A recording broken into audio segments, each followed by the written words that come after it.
Hello friends and welcome back in video lecture series of CAPF Assistant Commandant Examination। और दोस्तों हम discuss कर रहे थे 2019 का पेपर 1 और हमने 49 क्वेश्चन ऑलरेडी डिस्कस कर लिए थे, तो 50 एंड ऑनवर्ड। फ्रेंड्स एक बार मैं आपको रिपीट कर दूं कि इस वीडियो सीरीज का बनाने का उद्देश्य केवल आपको आंसर्स प्रोवाइड करना नहीं है, अपितु आपको क्वेश्चन को सोल्व करने का तरीका सिखाना है, एलिमिनेशन का तरीका सिखाना है, क्वेश्चन की डिमांड क्या है और डिमांड को कैसे पूरी की जाए, और नए स्टूडेंट्स के लिए, नए कैंडिडेट्स के लिए ये सिखाना है कि वो क्या पढ़ें और कहाँ से पढ़ें। तो दोस्तों चलिए डिस्कस करते हैं 50th क्वेश्चन 50। फ्रिटोफाइट पादप या phreatophytes are plant adapted in to grow in. दोस्तों ये जैसे जीरोफाइट होता है जो मरुद्भिद जिसको बोलते हैं, वैसे ये फ्रिटोफाइट प्लांट्स होते हैं, ये पाए जाते हैं आरिड एनवायरनमेंट्स में। दोस्तों ये वो प्लांट्स होते हैं या वो पादप होते हैं जिनकी जड़ें लंबी होती हैं, गहरी होती हैं, और ये पानी ज़्यादा नीचे से खींच सकते हैं। फ्रेंड्स ऐसे क्वेश्चंस दोस्तों ऐसे क्वेश्चंस को पढ़ने के लिए एक बार हम बायोलॉजी के पूरे क्वेश्चंस पढ़ते हैं, उसके बाद हम डिस्कस करेंगे कि इनकी तैयारी करने के लिए कहाँ से पढ़ा जाए। Next question is 51। दोस्तों 51 क्वेश्चन है कि निम्नलिखित में से कौन सा जीव सिलिंट्रेटा या नाइडेरिया से संबंधित है। Which of the following organism belongs to Cnidaria. दोस्तों जब हम बायोलॉजी के अंदर प्लांट किंगडम पढ़ते हैं, प्लांट किंगडम में जब फाइलाज पढ़ते हैं तो उन फाइलम में आपके काफ़ी सारे फाइलम हैं और उन फाइलम में हमें एग्जाम्पल्स मिलते हैं। उस एग्जाम्पल्स के हिसाब से हम देखा जाए तो हमारे यहाँ उत्तर होगा हाइड्रा एंड सी एनिमन। दोस्तों ये बिलोंग करते हैं नाइडेरिया से। दोस्तों ये दोनों ही क्वेश्चन अगर हम ऊपर नीचे 50 और 51 क्वेश्चन के बारे में अगर डिस्कस करें तो दोस्तों 50 क्वेश्चन थोड़ा मुश्किल है। नॉर्मल जो बायोलॉजी और बॉटनी की जो बुक्स हैं, जो हमारे जनरल स्टडीज़ की बुक्स में मिलती है, पार्ट में एज ए पार्ट मिलती हैं, उसमें 50th क्वेश्चन मिलना तो मुश्किल है। लेकिन 51 क्वेश्चन हर जगह मैंने देखा है कि मैंने 3-4 बुक्स को कंसल्ट किया है कि हर बुक में ये दिया हुआ है, जो उन्होंने एनिमल किंगडम को डिफाइन किया गया, फाइलाज को डिफाइन किया गया और वहाँ इसके एग्जाम्पल्स दिए गए हैं। तो प्लीज़ आप उसको एक बार रेफर करें बुक को और फिर कहाँ से पढ़ना है ये डिसाइड करें। फ्रेंड्स नेक्स्ट क्वेश्चन है फिजिक्स से, bending of shoot of a plant toward light can be referred to as. किसी पादप के प्रोह का प्रकाश की ओर झुक जाना। दोस्तों ये तो सिंपल ही क्वेश्चन है, इसको फोटोट्रोपिज्म कहते हैं, और चूंकि अगर ये सोर्स ऑफ लाइट की तरफ झुकता है तो इसको पॉजिटिव फोटोट्रोपिज्म कहते हैं, और अगर उसके अवे झुकता है तो उसको नेगेटिव फोटोट्रोपिज्म कहते हैं। फ्रेंड्स ये सिंपल क्वेश्चन है, you can find this question in any of biology और botany book. Next is epidermal cells of plant root increase their absorption surface by having। दोस्तों जो बायोलॉजी के स्टूडेंट्स नहीं हैं उनके लिए ये क्वेश्चन, या बॉटनी के स्टूडेंट्स नहीं है उनके लिए क्वेश्चन थोड़ा डिफिकल्ट है। हालांकि मैंने जनरल स्टडीज़ की बुक्स को रेफ़र किया है, उसके अंदर जो बायोलॉजी कम बॉटनी का जो पार्ट मिलता है उसमें सेल्स, प्लांट सेल्स जहाँ डिस्कस हो रखी हैं वहाँ ये इन्फॉर्मेशन कन्फर्म्ड सभी बुक्स में है। तो आप जब भी बायोलॉजी बॉटनी का सेक्शन पढ़ें तो ध्यान से पढ़ें और इंटरेस्ट लेके पढ़ें। दोस्तों यहाँ इसका करेक्ट आंसर होगा root hairs. Next question friends chemistry से है, quartz is extensively used as piezo electric material it contains. दोस्तों ये आसानी क्वेश्चन है। क्वार्ट्ज नॉर्मली जब भी हम पढ़ते हैं तो क्वार्ट्ज पढ़ते हैं, क्वार्ट्ज सिलिकन का ऑक्साइड होता है, तो क्वार्ट्ज के अंदर होता है सिलिकन। नेक्स्ट इज दोस्तों अगेन फिर वन लाइनर क्वेश्चन ही है, ये ऊपर वाला भी वन लाइनर क्वेश्चन ही था, इसके लिए कोई विशेष ऐसे एनालिसिस की विशेष ऐसे डिस्क्रिप्शन की ज़रूरत नहीं है। सेम इज 55 भी दोस्तों वन लाइनर क्वेश्चन है कि वाटर सॉफ्टनिंग मटेरियल, एक हम कैल्गन नाम का एक वाटर सॉफ्टनिंग मटेरियल हम यूज़ करते हैं जो हमारी वॉशिंग मशीन्स में यूज़ होता है, एज ए टेबलेट आता है और इसको वॉशिंग मशीन में डालते हैं। दोस्तों इसका केमिकल फार्मूला Na6P6O18 होता है। नथिंग टू डिस्क्राइब, आपको ये कैल्गन अगर पता है और आपने अगर फॉर्मूला याद कर रखा है तो आप आंसर दे सकते हैं। दोस्तों नॉर्मली केमिस्ट्री की बुक में ये क्वेश्चन नहीं मिलता है, अगर आपके पास कहीं इंफॉर्मेशन है तो answer it, otherwise skip it. Question number 56 दोस्तों, क्वेश्चन नंबर 56 फिजिक्स केमिस्ट्री का बहुत ही आसान क्वेश्चन है। अगर आपने जब भी आप बॉन्डिंग पढ़ते हैं, कोवलेंट और आयोनिक बॉन्डिंग पढ़ते हैं, तो आयोनिक बॉन्डिंग का बड़ा सिंपल सा क्वेश्चन है। साइंस के जिसके साथ केमिस्ट्री एज ए सब्जेक्ट रहा है दोस्तों, उसके लिए तो बहुत ईजी क्वेश्चन है। लेकिन वो स्टूडेंट जिनके पास केमिस्ट्री एज ए सब्जेक्ट नहीं रहा है, लेकिन उन्होंने बॉन्डिंग के बारे में पढ़ा है और वैलेंस इलेक्ट्रॉन्स के बारे में जानते हैं, तो बड़ा आसानी से आंसर दे सकते हैं। चूंकि Na2 है, Na का वैलेंस इलेक्ट्रॉन प्लस होता है, तो यहाँ 2+ हो गया, तो X का वैलेंसी होगी -2 और Al की एल्यूमिनियम की वैलेंसी होती है +3। तो दोस्तों कॉम्बिनेशन ऐसा बनेगा कि अगर हम इसको 3 कर दें तो ये 6 हो जाएगी वैलेंसी, और इसको 2 कर दें तो 6 हो जाएगी, यानी Al2X3 हमारा करेक्ट आंसर होगा।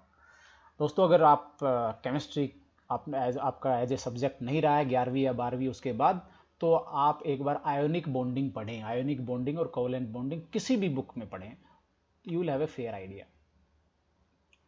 क्वेश्चन नंबर 57 दोस्तों, 57 क्वेश्चन अगेन इकोनॉमी का है, और जैसे मैंने पहले के 2 वीडियोस में भी डिस्कस किया है कि अब की बार जो इकोनॉमी के जो क्वेश्चन पूछे गए हैं, अर्थव्यवस्था पर क्वेश्चन, ये किसी एक टॉपिक को लेकर बहुत ही डीप पूछे गए हैं। इसमें मैं भी बहुत अथॉरिटी नहीं हूँ, इसलिए मैं आपको 57 क्वेश्चन के बारे में मैं यही कहूँगा कि अगर कोई इस पर अथॉरिटी है तो प्लीज़ कमेंट सेक्शन में इसके बारे में लिखे।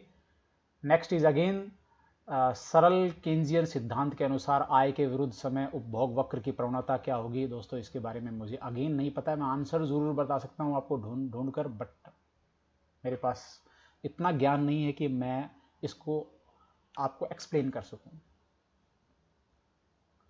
फ्रेंड्स 59 क्वेश्चन अगेन इकोनॉमी से ही है, बट ये बड़ा आसान क्वेश्चन है। अगर आप पढ़ेंगे तो आप कॉमन सेंस से इसका आंसर दे सकते हैं। तो ज़रूरी नहीं है कि इकोनॉमी के क्वेश्चन है वो केवल आपके पास जब नॉलेज हो तभी, फैक्चुअल नॉलेज हो तभी करो, आप कॉमन सेंस से भी दे सकते हो। Which one of the following is an example of price ceiling. Price ceiling का दोस्तों देखिए पढ़िए, fare charges by airline. Airline में तो प्राइस सीलिंग होती ही नहीं है, इसके तो रेट बढ़ते हुए जाते हैं, कोई मुद्दा नहीं है। Printed price printed on biscuit packet. दोस्तों जब MRP जो प्रिंटेड होती है बिस्किट के पैकेट पे या किसी भी आइटम में, उसका मतलब यही होता है कि उससे ऊपर पर कोई भी उसको सेल नहीं कर सकता, तो ये प्राइस सेलिंग का एग्जांपल है, इसलिए 2 इज करेक्ट। बाकी दोस्तों C और D अगर आप पढ़ेंगे, देखिए minimum spot price for a cane grower, ये तो सेलिंग से कोई मतलब नहीं है। मिनिमम वेज, ये तो वेजेस से रिलेटेड है, प्राइस सेलिंग से रिलेटेड ही नहीं है, तो B is the correct answer. 60 again दोस्तों, 60 अगेन फिर इकोनॉमी का क्वेश्चन है, और ऐसा लगता है कि ये जो कीन्स के ऊपर हैं, ये सारे जो इकोनॉमी के क्वेश्चन ऊपर पूछे गए हैं कीन्स के ऊपर, अगर कीन्स के किसी टॉपिक पे पूछे गए हैं, अगर आप अगला 61 क्वेश्चन देखते हैं तो ये तो उसी की बुक के बारे में दे दिया है। Who coined the concept of, ये बुक नहीं, उसके कॉन्सेप्ट के बारे में दिया गया है। पैराडॉक्स ऑफ थ्रिफ्ट, मितव्ययता का विरोधाभास नामक जो ये कॉन्सेप्ट है या अवधारणा किसकी है दोस्तों, ये कीन्स की है। और जो मुझे फील होता है, मुझे ये है कि इसी अवधारणा के ऊपर हमारे ऊपर वाले सारे क्वेश्चंस पूछे गए हैं। तो अगर आप इसमें एक्सपर्ट हैं तो प्लीज़ आंसर इट, अदरवाइज मुझे भी कोई ऐसा सॉल्यूशन नज़र नहीं आता कि मैं आप लोगों को या स्टूडेंट्स को ये बताऊं कि आप ये टॉपिक या ये बुक पढ़ें जिससे कि आप इस टाइप के क्वेश्चंस का आंसर दे सकें। अगर आप इकोनॉमिक्स के स्टूडेंट हैं और आपने पढ़ा है, इस कॉन्सेप्ट के बारे में पढ़ा है, तो please answer it, otherwise skip करने के अलावा कोई रास्ता नहीं है।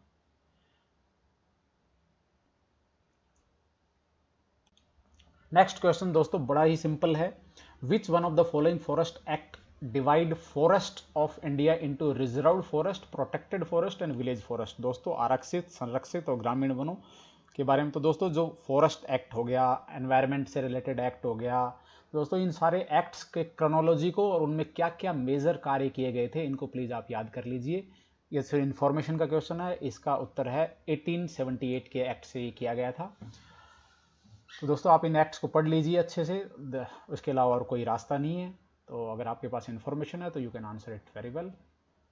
नेक्स्ट इज अगेन दोस्तों हिस्ट्री का बहुत ही आसान क्वेश्चन है।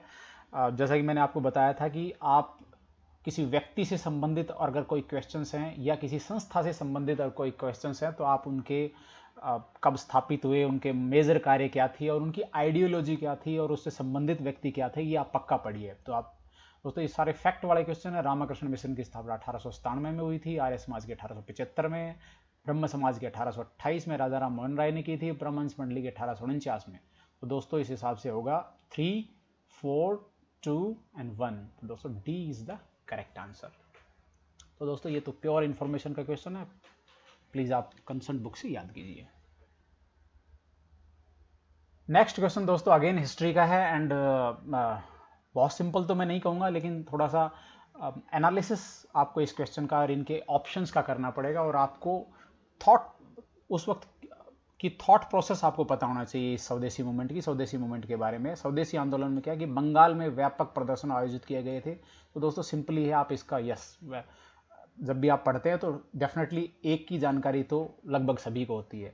कलकत्ता में हड़ताल की गई थी दोस्तों, ये भी नॉर्मली जब आप पढ़ते हैं तो हड़ताल कलकत्ता में की गई थी, यस, तो ये भी सही है। दो तीसरा जो ऑप्शन है दोस्तों, ये आपको थोड़ा सा एनालिसिस करना पड़ेगा। The movement was initiated by moderates, जो मॉडरेट थे उन्होंने इस मूवमेंट को इनिशिएट किया था, but was taken by revolutionary nationalist. दोस्तों ये बिल्कुल सही है। शुरू में ये जो मॉडरेट्स हैं हमारे नरमपंथी, उन्होंने शुरू किया था, लेकिन बाद में ये क्रांतिकारी राष्ट्रवादी जुड़ गए थे और ये आंदोलन हिंसक तक हो गया था। दोस्तों 1 2 3 तीनों ही सही हैं, तो correct answer is 1 2 3 A.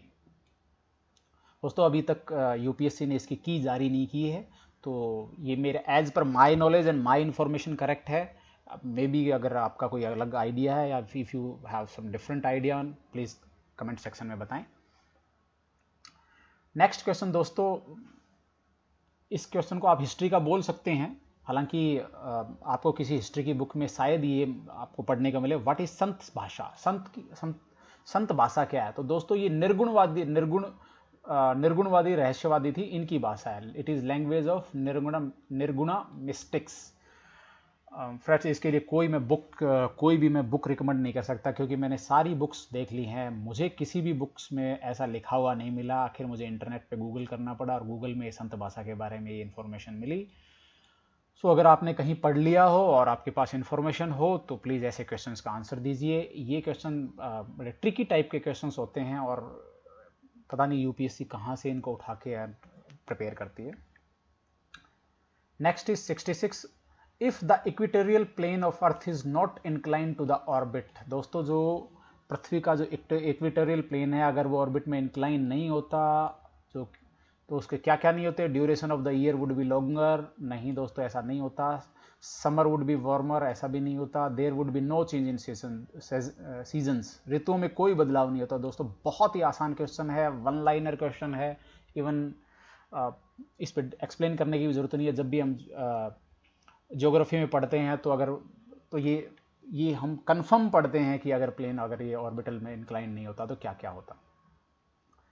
Next दोस्तों बहुत ही आसान क्वेश्चन है दोस्तों, मैं आपको एक सलाह देता हूं या आपसे एक रिक्वेस्ट करता हूं कि जो भी आसान प्रश्न है प्लीज उनको बहुत ही ध्यान से पढ़िए और उनका आंसर दीजिए, क्योंकि कुछ मुश्किल क्वेश्चन है जैसे ऊपर संत भाषा से रिलेटेड है, ऐसे प्रश्न तो आपको मिलना मुश्किल है। लेकिन जो आसान क्वेश्चन अगर आप गलत कर देंगे तो आपके लिए रिक्विजिट स्कोर है वो लेना मुश्किल हो जाएगा। तो दोस्तों ये भी बहुत ही आसान क्वेश्चन है कि कौन सा इसमें ऐसा है जो दीप्त वस्तु नहीं है, जो ल्यूमिनस नहीं है। दोस्तों सिंपल है, सन यस दीप्त है, इलेक्ट्रिक लैंप दीप्त है, कैंडल दीप्त है, मून दोस्तों इसकी अपनी कुछ नहीं है, ये रिफ्लेक्ट करता है, ये नहीं है।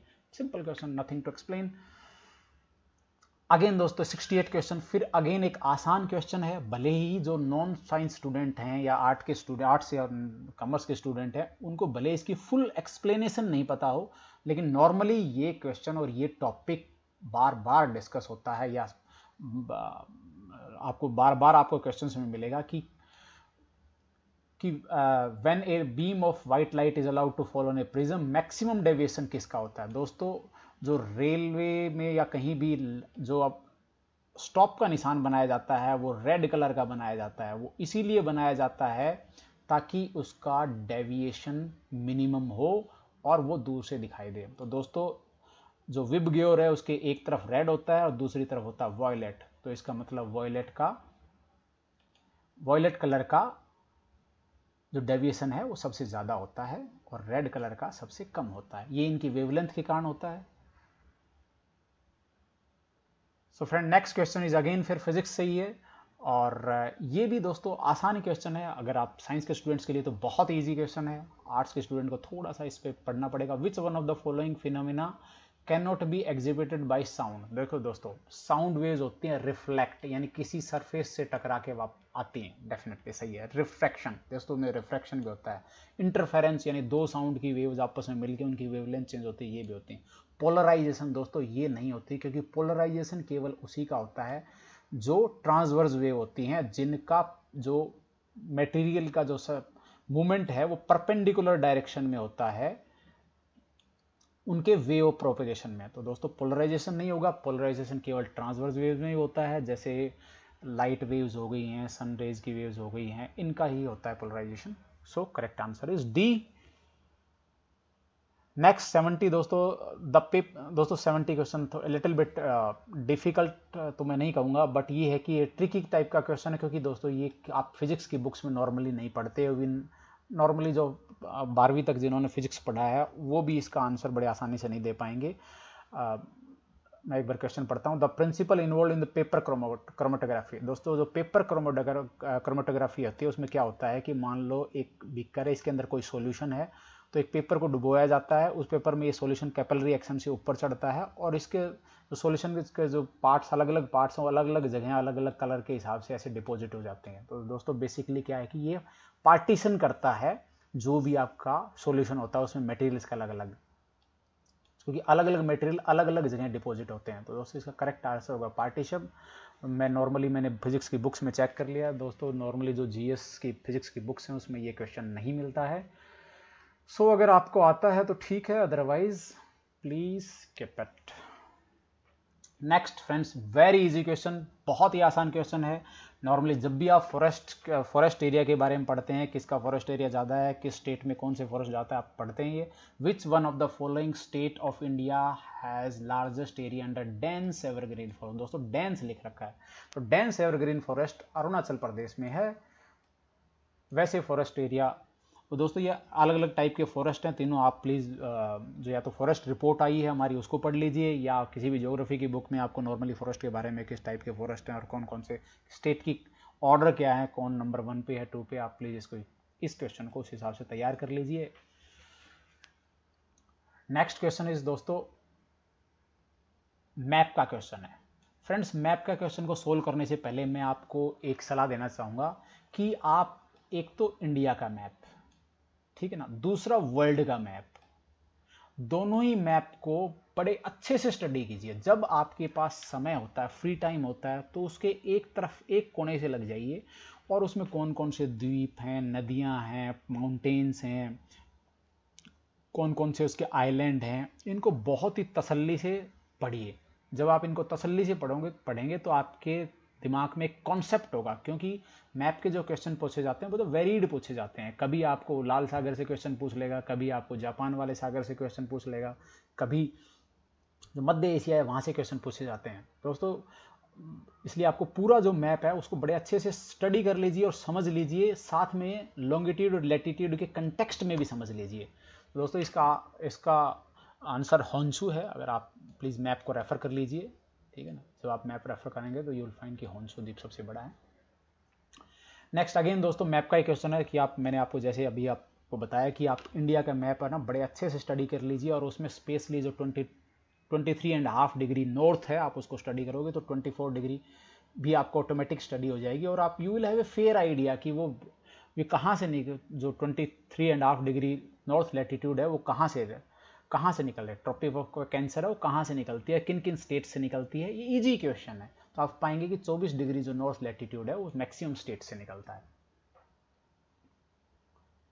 अगेन फिर दोस्तों क्वेश्चन अगेन मैप का है। अगर आपने मैप को इजीली स्टडी कर लेते हैं तो फिर अगेन आप इसका आंसर दे सकते हैं। और वैसे भी दोस्तों अगर हम देखते हैं तो शिवालिक हम पढ़ते हैं ये सबसे पहले हम आप नॉर्थ में पढ़ेंगे अगर, और कर्राकोरम अगर हम देखेंगे तो आपको ये सबसे नॉर्दर्न पार्ट में मिलेगा। तो अगर हम केवल इन दो को भी देख लेते हैं तो आप इस क्वेश्चन को आप आसानी से आंसर कर दो। कर्राकोरम ट्रांस हिमालयन रेंज है और शिवालिक सबसे ज़्यादा साउथ में पड़ने वाली रेंज है। तो शिवालिक के बाद पीर पंजाल आता है, पीर पंजाल के बाद जास्कर, और जास्कर के बाद लद्दाख एंड देन कर्राकोरम। तो दोस्तों अगेन जैसे मैंने आपको बताया था कि मैप को आप अच्छे से स्टडी कर लीजिए, माउंटेन के कंटेक्स्ट में, रिवर के कंटेक्स्ट में, डेजर्ट्स के कंटेक्स्ट में, लॉन्गिट्यूड लैटिट्यूड के कंटेक्स्ट में, और साथ वाले देशों के कंटेक्स्ट में। नेक्स्ट 75 क्वेश्चन दोस्तों, ये एक बड़ा मुश्किल सा क्वेश्चन है, मैं इसको मुश्किल ही बोलूँगा। जो सोनोरान ये एक डेजर्ट है नॉर्थ अमेरिका का। तो दोस्तों नॉर्मली हम क्या आता है कि जब भी पढ़ते हैं तो अपने आसपास के डेजर्ट्स वगैरह तो बड़े अच्छे से पढ़ते हैं, लेकिन बाकी देशों के डेजर्ट, बड़े बड़े डेजर्ट्स पढ़ते हैं, इतना सोनोरान डेजर्ट शायद नहीं पढ़ते हैं। लेकिन फिर भी अगर आपने पढ़ा है और आपको आइडिया है तो then answer it, otherwise idea नहीं है तो please don't answer it. Again दोस्तों 76 क्वेश्चन है, फिर अगेन मैप से रिलेटेड है और बहुत ही सिंपल क्वेश्चन है। अगर आप गल्फ ऑफ म्यांमार, पाक स्ट्रेट और पाक बे को अगर आप पढ़ते हैं तो आप बड़ी इजीली से आप इनको आंसर कर देंगे। देखिए, जो गल्फ ऑफ म्यांमार है, मन्नार की जो खाड़ी है, गल्फ ऑफ मन्नार है, वो सबसे साउथ में है, सबसे लास्ट में आना चाहिए, ठीक है ना। और फ्रेंड्स सबसे नॉर्थ में पाक स्ट्रेट है, then Palk bay, then gulf of Mannar. So correct answer is C. Next अगला क्वेश्चन है दोस्तों, आप इस क्वेश्चन को ज्योग्राफी में शामिल कर लीजिए, आप इस क्वेश्चन को एनवायरनमेंट में, ईवीएस में, एनवायरनमेंट स्टडीज में शामिल कर लीजिए। बड़ा ही आसान क्वेश्चन है दोस्तों। विच one of the following is the main objective of Veena convention and Montreal protocol. दोस्तों दो ही, एक तो प्रोटेक्शन ऑफ ओजोन और क्लाइमेट चेंज, प्रोटेक्शन ओजोन परत का संरक्षण और जलवायु परिवर्तन, ये दो ही मुद्दे हैं जिस पे दुनिया भर की कॉन्फ्रेंसेस, दुनिया भर की कन्वेंशंस और प्रोटोकॉल हो रखे हैं। तो आप इन दोनों के जो प्रोटोकॉल का है, लाइक उनका क्रोनोलॉजी में आप याद कर लीजिए। वैसे मैं आपको यह बताता हूँ कि ये दोनों ओजोन परत के संरक्षण से संबंधित हैं, दे आर, तो सी आंसर करेक्ट होगा। पर आप ये ओजोन परत के रक्षण, ओजोन परत के प्रोटेक्शन और क्लाइमेट चेंज, इनके ऊपर जितनी भी कन्वेंशन हुई है प्लीज आप उसको थॉरली स्टडी कर लीजिए, क्रोनोलॉजिकल ऑर्डर में स्टडी कर लीजिए। जनरली आपको क्वेश्चन इस पे मिलता ही मिलता है। तो दोस्तों आज हमने 77 तक क्वेश्चन डिस्कस किए हैं, बस उसके बाद 78 एंड ऑनवर्ड्स हम आगे डिस्कस करेंगे। तो आप प्लीज़, जैसे मैं एनालिसिस करता हूं तो आप भी साथ साथ अपना एनालिसिस कीजिए कि अगर मुझे इस टाइप का पेपर, क्योंकि नेक्स्ट ईयर या उससे अगले साल भी यूपीएससी इन्हीं पैटर्न्स पे ही क्वेश्चन पूछने वाली है, तो अगर मुझे इन पैटर्न्स पे अगर क्वेश्चन पूछे जाएंगे तो मैं प्रिपरेशन कहाँ करूँगा और दूसरा इनके आंसर क्या दूंगा। जैसे मैंने मैप का बताया कि आप मैप को स्टडी कर लेते हो, मैप को किस किस प्रकार से स्टडी करें तो आप मैप के क्वेश्चंस दे सकते हो।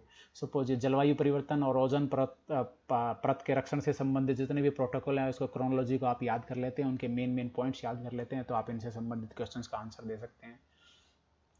ऐसे दोस्तों मैंने आपको ठीक है, ज्योग्राफी तो काफ़ी डिस्कस हो गया। ऐसे मैंने आपका साइंस का बताया कि ज़्यादातर साइंस के क्वेश्चंस वो हैं जो एक सामान्य या नॉर्मल जनरल स्टडीज़ की जो बुक होती है, उस बुक के अंदर आपको साइंस का जो सेक्शन मिलता है, फिजिक्स, केमिस्ट्री और बायोलॉजी और बॉटनी का जो एक कंबाइंड सेक्शन मिलता है आपको, और नॉर्मली 50 से 60 पेज के सेक्शंस या 60 से 70 पेज के सेक्शंस होते हैं, उन्हीं के अंदर से आपको क्वेश्चंस मिलेंगे। तो प्लीज़ आप उस पोर्शन को बहुत ही ध्यान से और गहराई से और बाई हार्ट से आप पढ़ लीजिए, तो आप इनके फेयरली आंसर कर पाएंगे। क्योंकि नॉर्मली जो आपका कट ऑफ रहती है जो रिटर्न की, वो 50% से नीचे रहती है, नॉर्मली 50% से ऊपर नहीं रहती है। तो अगर आप 50% भी सही आंसर कर देंगे तो you will get call letter for physical examination. Thank you, मिलते हैं नेक्स्ट वीडियो में, बाय।